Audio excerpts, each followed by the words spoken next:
All right, turning now to a 10 News follow-up. Investigators with the U.S. Postal Inspection Service say they have arrested the person who tampered with mail belonging to military families at Camp Pendleton. We first told you about the thefts on 10 News at 6 back in September. The USPS says that Victor Madrigal stole cash, gift cards, and checks from people's mail. He did not work for the Postal Service, but for a company that has access to mail transported to San Diego County. Madrigal is charged with grand theft.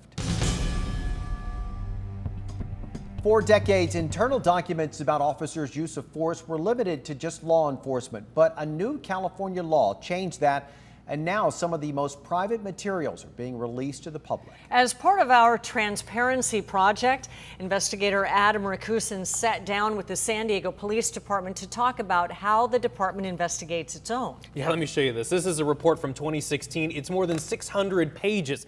There were more than 100 911 calls along with it, witness interviews and video. I asked the police department to walk me through how they got here and if releasing all of this is helping bridge the gap between the department and the public. What's your location? Chaos. That's what you're hearing in this 911 call. The first information officers get is a guy with a gun that shot his ex-wife and is threatening her family. By the time they get to the house in the City Heights area, 4 people were shot and a woman was being held in the middle of the street with a gun to her head. Get on the ground right now! Get on the ground! Get on the ground! Get on the ground!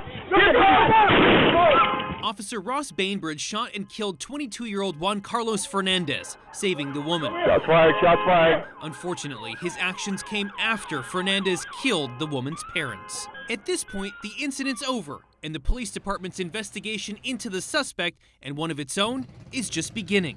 It starts at the scene of the shooting. It is approximately 0052 hours here with a walkthrough with Officer Ross Bainbridge. You can get very accurate information right away, and you can start to get a feel for what actually occurred. Wes Morris is the captain of the San Diego Police Department's Internal Affairs Unit. The initial investigation is going to be from a criminal standpoint, and you're going to have the homicide unit is going to roll out there, and they're going to start their investigation. Using this case as an example, the department produced a 600-page report.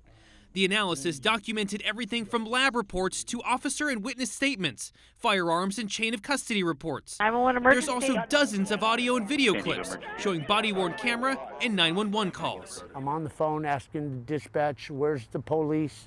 Where's the police? He's coming this way. Corey Frazier says he called 911.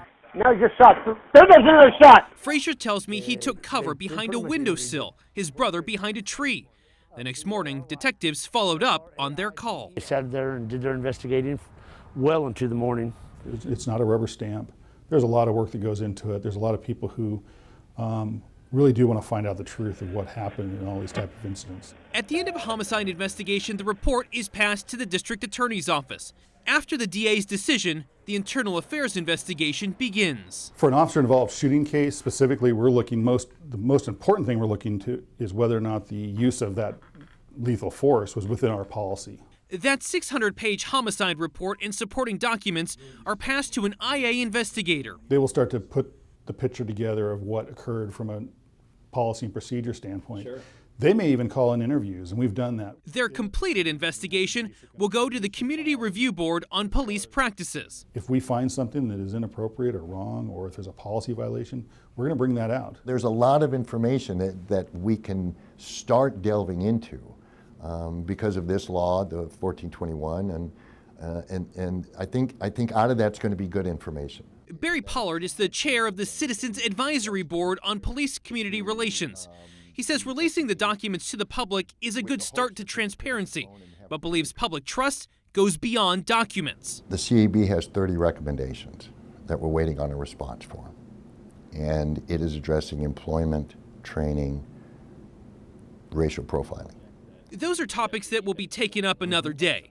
For the department, they hope the documents show just how in-depth their investigations really are. The citizens expect us to hold ourselves accountable. They expect the department and every officer to do the best job that they possibly can. And how we maintain that is through accountability.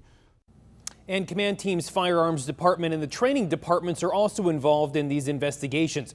So far, the department's released records on more than 20 cases. You can access and read through them on our website, 10news.com. That's also where you can find the list of those 30 recommendations, something the police department says will be discussed at a public meeting next month. Adam Rakusin, Team 10.